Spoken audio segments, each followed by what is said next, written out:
ముందుగా మీడియా మిత్రులందరికీ నమస్కారం. ఇంత కష్టపడి 5 సంవత్సరాలు ఈ సినిమా తీశాను. మీ అందరి కోఆపరేషన్ ఈ సినిమా హైట్స్కి తీసుకెళ్తుందని నేను నమ్ముతున్నాను. ఎందుకంటే ఇది ఫస్ట్ ప్రెస్ మీట్. దీని తర్వాత ఇంకా 2 పెద్ద ఈవెంట్స్ కూడా చేస్తాం ఈ సినిమాకి. ఇంత పెద్ద సినిమాకి ప్రమోషన్కి ఈ టైం చాలదు. యాక్చువల్గా మేము ఇప్పుడే అనౌన్స్ చేసాం, కానీ చాలా కాలాతీతంగా ఈ సినిమా తయారైంది కాబట్టి ఇంత తక్కువ టైంలో, ఇంత రిలీజ్ టైంలో ఇంత ప్రమోషన్ చేయాలి. తప్పకుండా మీ అందరి సహకారం కావాలి. ఎందుకంటే ఈ సినిమా ఫీల్డ్లో నా జర్నీ 54 ఇయర్స్. 54 ఇయర్స్లో తెలుగు, తమిళ్, హిందీ అన్ని భాషల్లో నేను సినిమాలు తీశాను. ఆల్మోస్ట్ 90% నా సినిమాలన్నీ చాలా 100% సక్సెస్ అయినాయి. నాకేంటంటే కమర్షియల్గా కాకుండా సినిమా ద్వారా ఏదో ఒక మెసేజ్ చెప్పాలనేది తపన. వాటిల్లో వచ్చిందే భారతీయుడు, ఒకే ఒకడు, ఇందులో నాయక్, ఇప్పుడు ఈ హరిహర వీరమల్లు. ఎంటర్టైన్మెంట్తో పాటు ఖుషి లాంటి సినిమాలు, బృందావన్ కాలం లాంటి సినిమాలు, అలాంటి సినిమాలు తీశాను.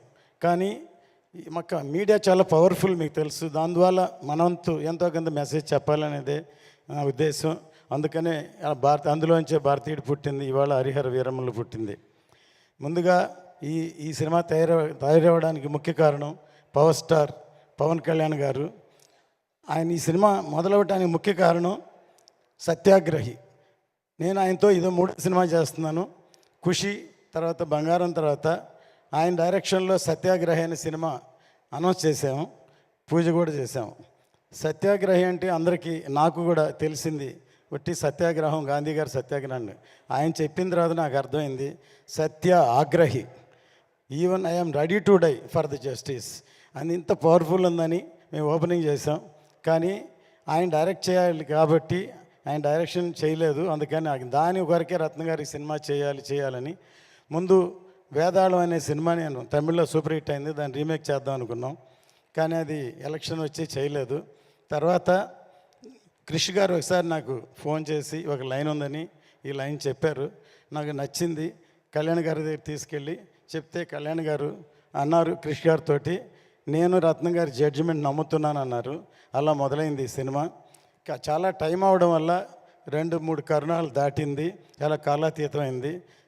అందువల్ల అందరూ టెక్నీషియన్స్ కూడా ఎంతకాలం అయింది కాబట్టి అనుకోకుండా ఎప్పుడో వేదాళం సినిమానే డైరెక్ట్ చేయమని మా అబ్బాయి జ్యోతికృష్ణని కళ్యాణ్ గారు రమ్మన్నారు. కానీ అప్పుడు తను ఒక సినిమా ఆక్సిజన్ చేస్తున్నారు, మధ్యలో ఉన్న నేనే పిలవలేదు.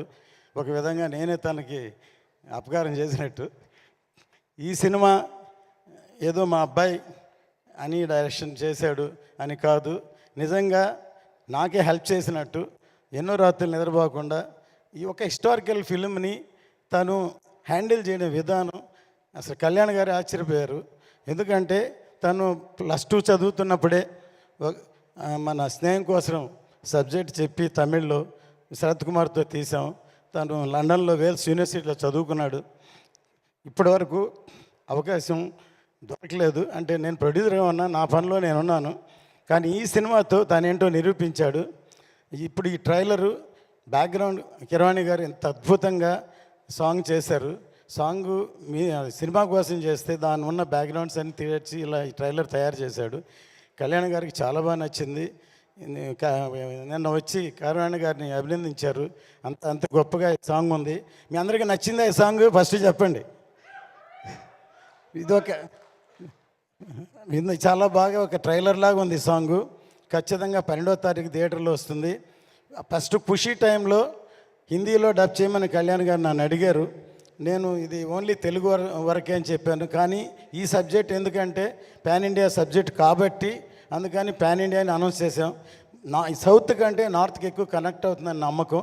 ఇది హిందీలో చాలా బాగా క్లిక్ అవుతుందని. ఇక్కడ ఎలాగో పవర్ స్టార్ గారు ఉన్నారు, హిందీ పెద్ద హిట్ అవ్వాలని కోరుకుంటాం. ఇందులో బాబీ డియోల్ ఇందులో మెయిన్ రోల్ యాక్ట్ చేశారు. ఇందులో ఈ సినిమాకి పనిచేసిన అందరి టెక్నీషియన్లకి ఈ సభాముఖంగా నేను థ్యాంక్స్ చెప్తున్నాను. ప్రతి ఒక్కళ్ళు కష్టపడ్డారు. హాలీవుడ్ ఫిలింకి 2 డైరెక్టర్లు 3 డైరెక్టర్లు ఉన్నట్టు ఈ సినిమాకు కూడా 2 డైరెక్టర్లు డైరెక్ట్ చేశారు. ఈ సినిమాకి మేజర్ పార్ట్ ఇప్పుడు జ్యోతికృష్ణ చేశాడు. ఇప్పుడు మీరు ట్రైలర్ చూశారు. ఇంకా వచ్చే నెక్స్ట్ సాంగ్ ఈవెంట్స్ చూస్తే ఈ సినిమా ఎంత గొప్పగా ఉంటుందో. నా సినిమాని ప్రతి వాళ్ళు వాళ్ళ సినిమా సక్సెస్ అవ్వాలనే చేస్తారు, కానీ ఈ సినిమా అనుకోకుండా చాలా అద్భుతంగా తయారైంది. చాలా కష్టపడి అందరికీ సభముఖంగా థ్యాంక్ చేస్తున్నాను. 12వ తారీఖు ఎదురు చూద్దాం. జై హింద్. Thank you sir. ரத்னம் காரு. உங்ககிட்ட எங்களுக்கு ரொம்ப பிடிச்சது 2 விஷயம் சார். சார் ரத்னம் சார், சொல்லுங்க.